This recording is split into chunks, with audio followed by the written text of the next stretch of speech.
इस दिन को उत्सव के रूप में क्यों नहीं मनाते हैं।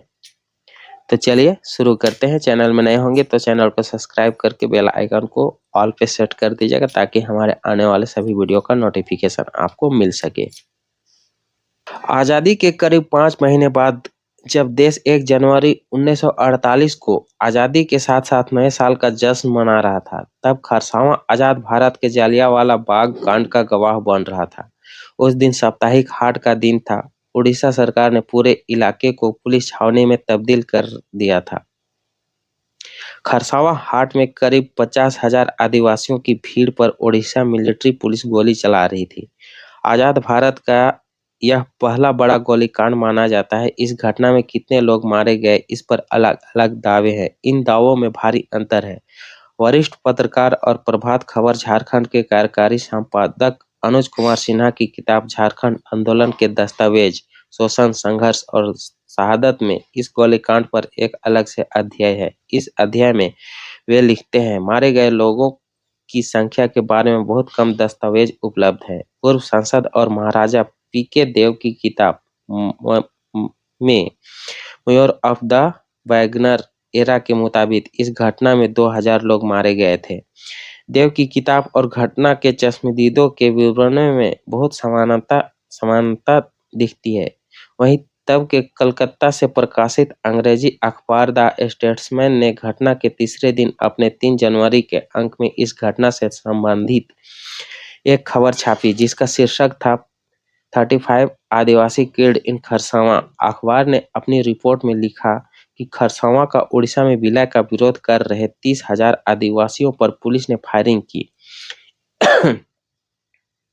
इस गोलीकांड की जांच के लिए ट्रिब्यूनल का भी गठन किया गया था, पर उसकी रिपोर्ट का क्या हुआ किसी को पता नहीं। झारखंड आंदोलनकारी और पूर्व विधायक बहादुर उरांव की उम्र घटना के वक्त करीब 8 साल थी। खरसावां के बगल के इलाके झिलिकता में उनका नानीहाल है। सबसे पहले उन्होंने बचपन में नानीहाल जाने पर खरसावां गोलीकांड के बारे में सुना और फिर आंदोलन के क्रम में इसके इतिहास से रूबरू हुए। गोलीकांड का दिन गुरुवार और बाजार हाट का दिन था। सरायकेला और खरसावां स्टेट्स को उड़िया भाषी राज्य होने के नाम पर उड़ीसा अपने साथ मिलाना चाहता था और यहाँ के राजा भी इसे लेकर तैयार थे, मगर इलाके की आदिवासी जनता न तो उड़ीसा में मिलना चाहती थी और न बिहार में। उसकी मांग अलग झारखंड राज्य की थी। झगड़ा इसी बात को लेकर था।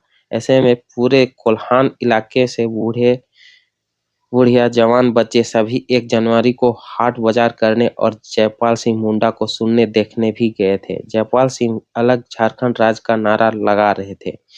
जयपाल सिंह मुंडा के आने के पहले ही भारी भीड़ जमा हो गई थी और पुलिस ने एक लकीर खींचकर उसे पार नहीं करने को कहा था।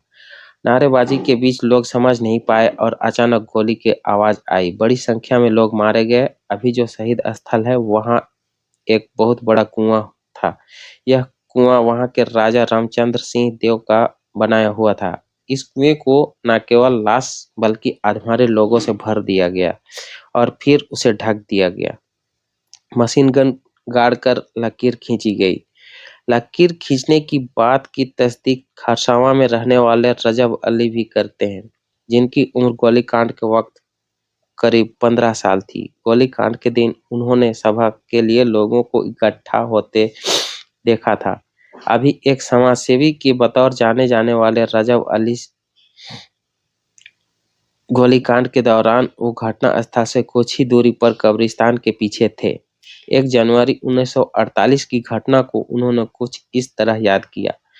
आज जहां शहीद स्थल है उसके आसपास तब डाक बंगला था जो अभी भी है। पास ही ब्लॉक ऑफिस था। वहां पर एक मशीन गन गाड़कर एक लकीर खींच दी गई थी और लोगों से कहा गया था कि वे लकीर पार करके राजा से मिलने की कोशिश न करें। ऐसा सुनने में आता है कि आदिवासियों ने पहले तीर से हमला किया, इसके बाद गोली चलाई गई।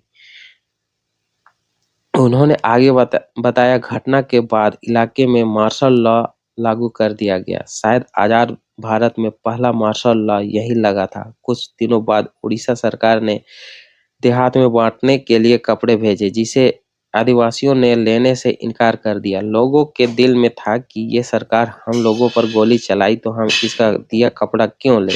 उड़ीसा राज्य में विलय का विरोध। इस गोलीकांड का प्रमुख कारण था खरसावां के उड़ीसा राज्य में विलय का विरोध। अनुज सिन्हा बताते हैं, आदिवासी और झारखंड तब बिहार में रहने वाले समूह भी इस विलय के विरोध में थे, मगर केंद्र के दबाव में सरायकेला के साथ ही खरसावां सियासत का भी उड़ीसा में विलय का समझौता हो चुका था। 1 जनवरी 1948 को यह समझौता लागू होना था। तब मरंग गोमके के नाम से जाने जाने वाले आदिवासियों के सबसे बड़े नेताओं में से एक और ओलंपिक हॉकी टीम के पूर्व कप्तान जयपाल सिंह मुंडा ने इसका विरोध करते हुए आदिवासियों से खरसावां पहुंचकर विलय का विरोध करने का आह्वान किया था। इसी आह्वान पर वहां दूर-दराज इलाकों से लेकर आसपास के इलाकों के हजारों आदिवासियों की भीड़ अपने पारंपरिक हथियारों के साथ इकट्ठा हुई थी। गिरधारी राम गंझू रांची यूनिवर्सिटी के जनजातीय और क्षेत्रीय भाषा विभाग के पूर्व अध्यक्ष रहे हैं। उनके मुताबिक आदिवासी दरअसल खरसावां गोलीकांड के दिन दशकों पुराने झारखंड आंदोलन की मांग को आगे बढ़ाने के लिए ही जुटे थे। आदिवासियों की अपने राज्य और स्वशासन का मांग काफी पुरानी है। 1911 से तो इसके लिए सीधी लड़ाई लड़ी गई। इसके पहले बिरसा मुंडा के समय दिसुम अबुआ राज यानी कि हमारा हमारा यानी कि हमारा देश हमारा राज का आंदोलन चला। इसके पहले 1855 के करीब सिद्धू कान्हू भी हमारी माटी हमारा शासन के नारे के जरिए वही बात कह रहे थे। इसी आंदोलन को आगे बढ़ाते हुए आजादी के बाद सरायकेला खरसावां इलाके के आदिवासी मांग कर रहे थे कि अलग झारखंड की हमारी मांग को ज्यों का त्यों रहने दीजिए और हमें किसी राज्य यानी कि बिहार या उड़ीसा में मत मिलाइए। 54 साल बाद निकाली 54 साल बाद निकाली गई गोली। अनुज कुमार सिन्हा की किताब झारखंड आंदोलन के दस्तावेज, शोषण, संघर्ष और शहादत में इस गोलीकांड में घायल हुए कुछ लोगों की आपबीती भी दर्ज है।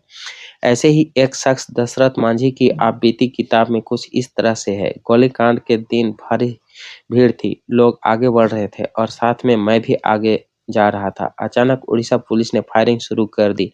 मैंने 7 जवानों को मशीन गन से फायरिंग करते देखा। पुलिस की एक गोली मुझे भी लगी। मैं एक पेड़ के नीचे लाश की तरह पड़ा रहा और पुलिस लाश को उठाकर ले जाते हुए देखता रहा। बाद में मुझे घसीटते हुए खरसावां थाना लाया गया और फिर इलाज के लिए पहले जमशेदपुर और फिर कटक भेजा गया। किताब में घटना में घायल अन्य शख्स संधू चरण बिरुआ की आपबीती भी है। अनुज लिखते हैं, संधू चरण को कई गोलियां लगी थी। इस दर्द में उन्हें पता ही नहीं चला कि एक गोली उसके बांह में लगी है। गोली लगने के 54 साल बाद उनकी बांह में दर्द हुआ। गोली धीरे धीरे बाहर आने लगी, तब उस गोली को निकाला गया। झारखंड का राजनीतिक तीर्थ। घटना के बाद पूरे देश में प्रतिक्रिया हुई। उन दिनों देश की राजनीति में बिहार के नेताओं का अहम स्थान था और वे भी यह विलय नहीं चाहते थे। ऐसे में इस घटना का असर ये हुआ कि इलाके का उड़ीसा में विलय रोक दिया गया। घटना के बाद समय के साथ यह जगह खरसावां शहीद स्थल में के रूप में जाना गया, जिसका आदिवासी समाज और राजनीति में बहुत जज्बाती और अहम स्थान है। खरसावां हाट के एक हिस्से में आज शहीद स्मारक है और इसे अब पार्क में तब्दील कर दिया गया है। पहले यह पार्क आम लोगों के लिए भी खुला था, मगर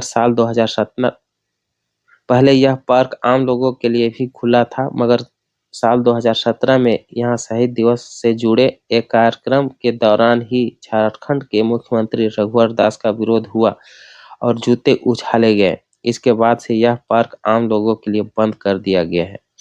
एक और जहां 1 जनवरी को शहीद स्थल पर आदिवासी रीति रिवाज से पूजा की जाती है, तो दूसरी ओर हर साल यहां झारखंड के सभी बड़े राजनीतिक दल और आदिवासी संगठन का कार्यक्रम करते हैं। इस बार भी खरसावां चौक कई दलों के होर्डिंग से फट चुका है। विजय सिंह बोदरा अभी शहीद स्थल से पुरोहित हैं। उनका परिवार ही यहाँ पीढ़ियों से पूजा करता आ रहा है। विजय ने बताया, 1 जनवरी को शहीदों के नाम पर पूजा की जाती है। लोग श्रद्धांजलि देते हैं। फूल माला के साथ चावल के बनना रस्सी चढ़ाकर पूजा की जाती है।